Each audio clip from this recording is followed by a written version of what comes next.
Welcome to March of 2012. We have finally arrived at the new iPad.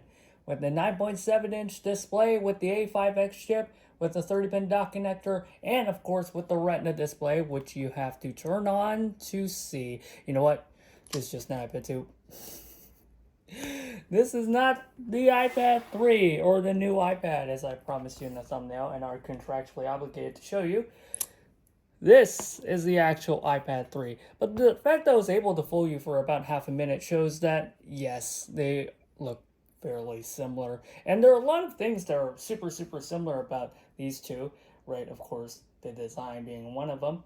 But it's the ways that they are different that actually turn this into what I would think and believe is a soft failure. Because this thing uncharacteristically was shoved out of the way in 7 months in favor of something a lot better. And yeah, it's the shortest time that any flagship Apple product has spent in the spotlight. Yeah, and it's called the new iPad.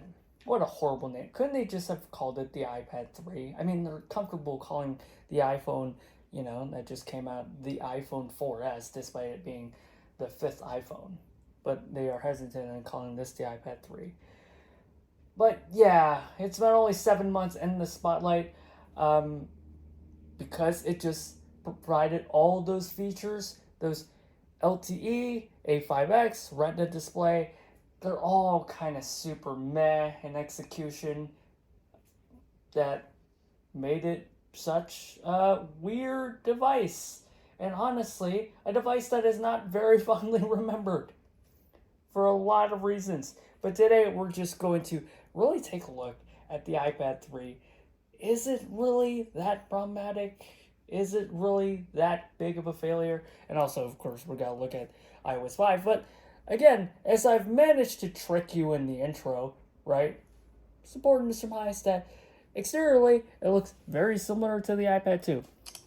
So let's take a look around first, right? So of course, right, the same front panel with the FaceTime camera, and then we also have a 30-pin dock connector with the speaker grill, and then we also have the same volume buttons with the same mute switch, and then we also have the same sleep and wake button with the same headphone jack. And of course, right, the iPad 2 came out with this thing. This thing is called a smart cover. And of course, it attaches not to the top, but there you go, to the bottom, right? And then you can cover it, right? And it wakes up the iPad from sleep. Now, the iPad 3 works with the same smart cover. There you go. So it just works. If I cover it up and open it, there you go. So the accessories work because the design is so similar. But here's the thing, and this is a first in an iOS device ever.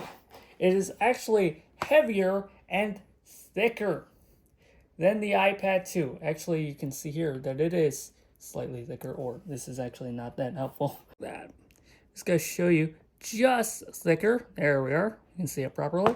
And this being 1.3 pounds, this is actually closer to 1.5 pounds. So not only is it thicker, but it's also heavier as well. It's the first time in an iOS device. So yeah, already groundbreaking out of the gate, but as you can see, it does not stop it from being fully compatible with the iPad 2's accessories, with a huge asterisk because there's also this thing that exists. This thing is a smart case, and don't freak out. The iPad 2 is already freaking out. I apologize. But this thing, right, is molded for the iPad 2. So it has the iPad 2's contours. Of course, if you have a thicker iPad, of course, it has a much harder time fitting it inside the smart case. But they're still selling it for the iPad 3. Yeah. Okay, but seriously, let's start talking about the differences. And I've shown you all surfaces of both iPads except one. And to do that, I'm going to have to flip these iPads around and show you from this angle, because I'm going to hit the stand if I do not show it from this angle. So the iPad 3 is at the very top, and the iPad 2 is at the bottom here. As you can see, the camera on the iPad 3 is bigger. And there you go. That is the very first difference I want to talk about today. This new iPad actually has a 5 megapixel camera. That's right, it has a 5 megapixel rear camera that they call iSight. Now, there was a period back in the day where Apple was like, oh, this is a camera that you want to shoot your life moments with. It's going to be great. It's something that you can finally rely on to record your life. We're going to call it iSight. So that's what they did. They call it an iSight camera. It's a 5 megapixel camera. So it has the same megapixels as the iPhone 4, but it has the optics and the lenses and basically the camera quality of the iPhone 4S, which is very, very weird. And it also has the resolution of video of the iPhone 4S. So it shoots in 1080p. So I might as well show you the camera interface right now because I am bound to forget about it when I'm talking about iOS 5 later in the video. But this is the iPad 2 on the left, and you can see that it's basically an enlarged iPhone camera interface with the button at the bottom. But because, right, people hold their iPads like this, right, the button has been moved to the right on iOS 5. And, right, this is a camera that Apple's like, oh, you're definitely want to use every single day. So I am just, we are just going to, make the camera experience better. And so they put the button there. So let's shoot some 5 megapixel photos. So I have this bear thing, statue, that I'm just going to take a photo of. So this is 5 megapixels and of course 1080p HD video. Right, there we are. See if we can focus this close up. I think we can. There we are. Cool. There we go. So now, they're both HD, or at least, right, HD as, as acceptable. In 2012 with all the noise and everything, but hey, at least the pixels say 1920 by 1080. But yeah, there you go. That's the first big feature of the iPad 3. But of course, everyone's all about that Retina display, and that's where this iPad began its downfall. Now, of course, right, the camera is there, so right, if you stick a VGA camera in a Retina display iPad, of course, right, it's going to look horrible on the display, so they kind of have to upgrade the camera. It's a nice thing to put on this spec sheet. But there you go. This is the very first Retina display iPad. So they kind of took the iPhone trick of just quadrupling the pixels. And I'm just going to unlock the iPad here. So originally, the iPad 2, and the original iPad for that matter, has a screen resolution of 1024 by 768. This third generation iPad has a screen resolution of double that, so 2048 by 1536. In fact, it's the first iOS device to be 2K, or at least, better than a 1080p HD display. So they quadruple that just the same. So as you can see here, if I could somehow not knock everything over and show you this properly, look at the pixels. Pixels at the bottom is a lot smoother, whereas you can see the jaggy like the Safari text here versus the Safari text at the bottom. So there you go, the Retina display finally on an iPad. It's been on an iPhone for 2 generations at this point. Please bring it to the iPad, and they finally did.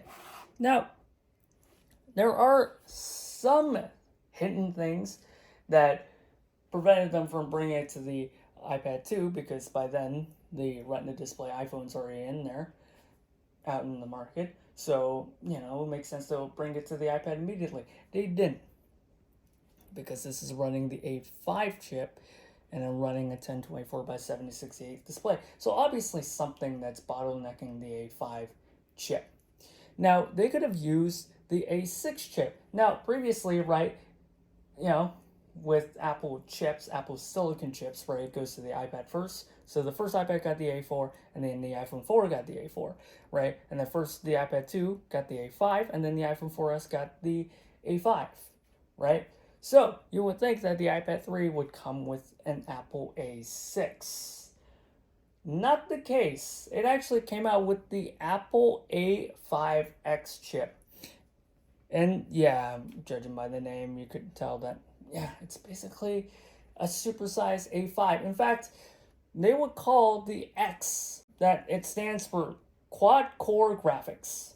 First of all, there's no letter X in quad core graphics, so I have no idea what the hell they're talking about. But yeah, so this actually has a 4-core GPU. And the purpose for the souped up GPU is to run the Retina display. And did it run the Retina display? Yeah, it did promise like, oh, it's twice as fast as the A5. Not true. All of the performance gains was negated by having to push 4 times as many pixels. In fact, yeah, the performance is actually identical to the iPad 2 in a lot of areas. So let's see if we have, we do have the Maps app here. We don't have the Maps app on iOS 4, but let's launch an app that they both have. Let's see, the Notes app. Because these iPads, and honestly, these iOS devices used to be so slow that you can test the performance by launching apps from the home screen. So yeah, let's see how fast the quad core graphics really is. Just by opening the Notes app, really. Yeah, the iPad 2 will launch it hair faster, and just in case if I tap the iPad 2 a little bit faster. Again, the iPad 2 slightly faster. If I do it a third and final time. Yeah, the edge slightly to the iPad 2. Horribly unscientific, but I hope you get the gist. Basically, all of the performance that you could have gotten from the A5X is completely negated by just the Retina display. And honestly, this was a huge issue because, right, you're not making it faster, yet you're trying to, make it seem like faster. And, it looks kind of bad when, instead of being upfront, the reviewers are telling people that, like, no, it actually isn't faster. But I mean, the Retina display looks really nice, right? It does have 43% greater color saturation, which actually puts this as also the first sRGB compliant iOS device. That's right, this panel is sRGB compliant, and of course, right, it is also better than HD. So again, a really great panel, but if you're hoping for, really great performance gains year after year, yeah, it's not happening here. Also, another breakthrough feature.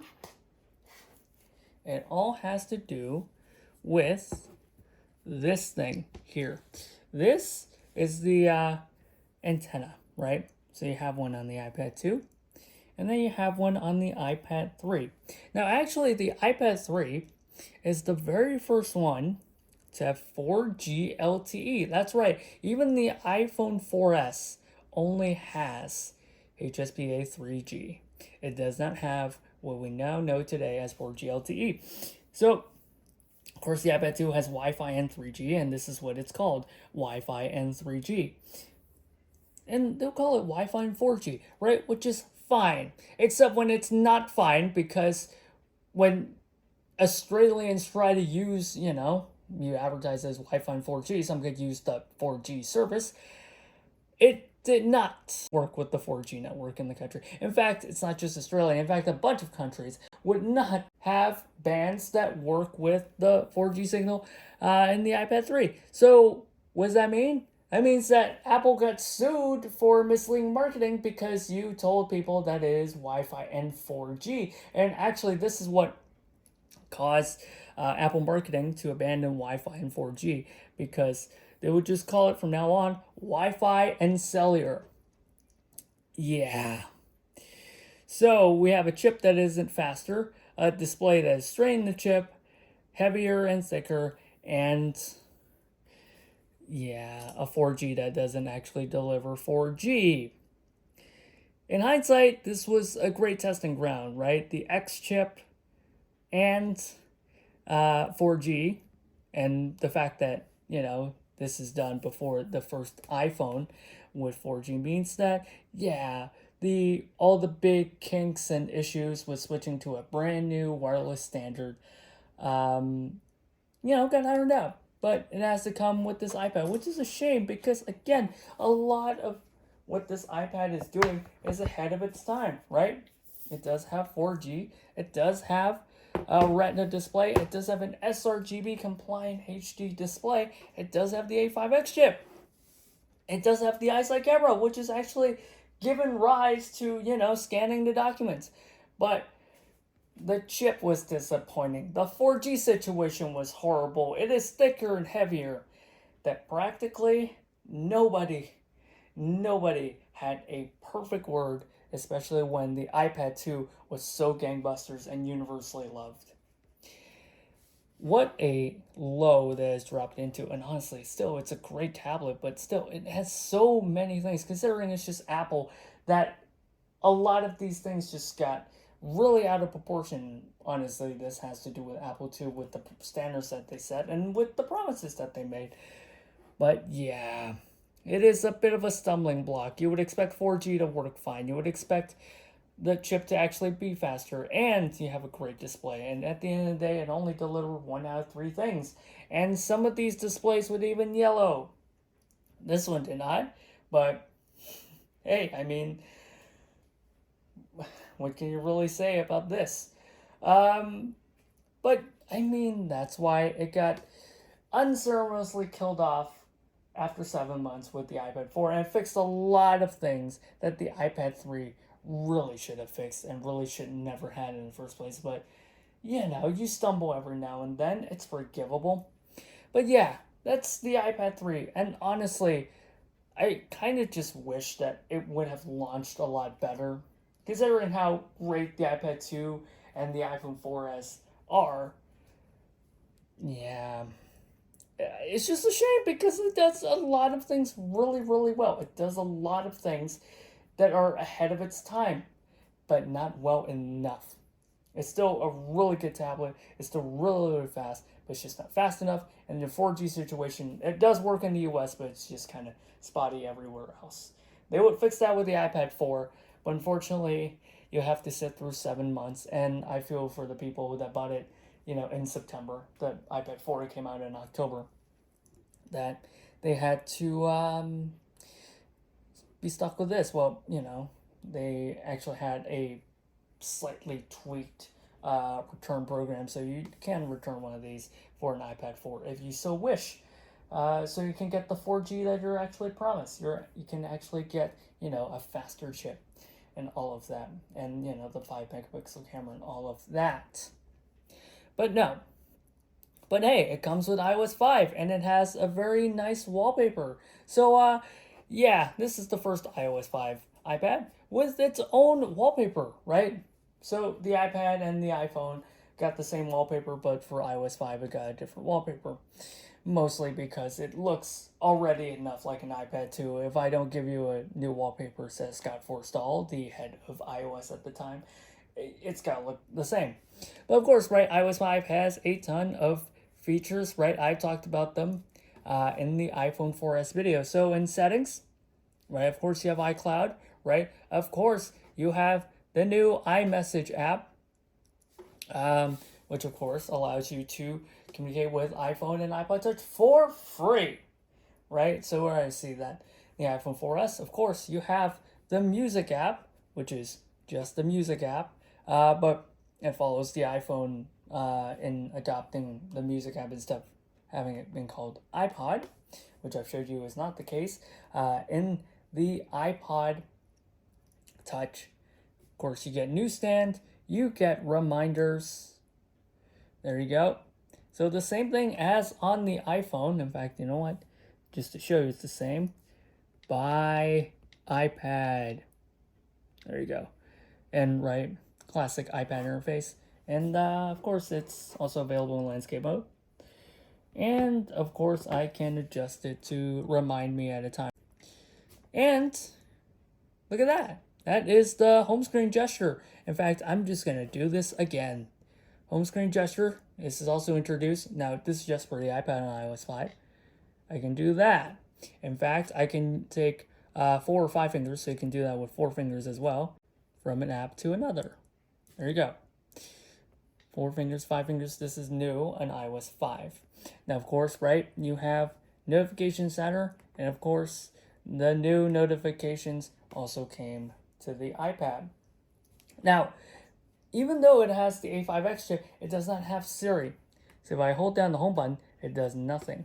But it will come to the iPad 3, just not on iOS 5. It will come to the iPad 3 on iOS 6, weirdly, which makes it even weirder. I thought, okay, if it's not on the iPad 3, right? It's your flagship feature on the iPhone 4S, and obviously it's embedded in iOS, so you're going to bring it to other devices. Why not bring it to the iPad 3 immediately?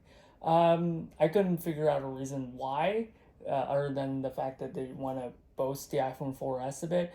But, I mean, but they somehow added Siri to the iPad 3 much later down the line for some reason. But somehow dictation is a thing. You can see the mic icon. Siri isn't, but dictation is somehow a thing. This is a test. Yeah, there's no reason why. And of course, right, we have, right, things like tap browsing. So quality of life features. In Safari, while that we're in Safari, right, I can show you the split keyboard, which is also new in iOS 5, so I can do this and split it. People to this day still long for the split keyboard to return and actually have it split. And it's a lot easier to type. Right side up. This is a message. And actually, I can reach for the G here. So this is actually the G. So I can type the G here. There we are. As you can see it, even though there's no G here. So, a lot of fun things in iOS 5. And honestly, a lot of important things for the iPad as well, right? Of course, you've got right, Game Center on iOS 5, and then of course Newsstand, which is great for magazines, and of course the music app. But of course, yeah, it's all about the iPad that it came in on. The next iPad will be running iOS 6.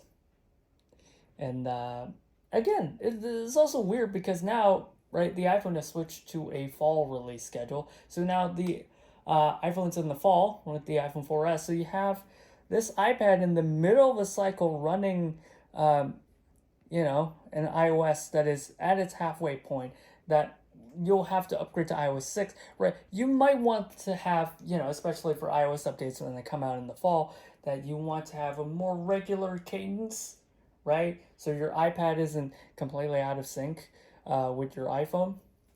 I suspect this is also one part of the reason. But of course, right, the iPad 3 is so disastrous that, yeah, that is the big priority. But again, it really is a great iPad, just let down by the execution and let down by what really is the very first Apple keynote since the death of Steve Jobs. So this is the story of the iPad 3, and you deserve so much better. But yeah, I hope you enjoy. We're going to be delving into the 2012 line of, well, the iOS 6 line, not 2012, because this thing came out in March 2012. It just goes to show how, deeply embedded iOS 6 is with 2012 as a concept. But we're going to be looking at a ton of iOS 6 devices because they are all in lockstep. This is kind of a lame duck year, especially with the 4S, especially with no new iPod Touch. So the very next video is going to be a lot of just iOS 6 stuff. And yeah, a lot of new devices, a lot of new redesigns, a lot of things to look out for. But it's only possible with this painful first foray into the modern iOS device. But yeah, I hope you enjoy this look at the iPad 3. See you in a bit.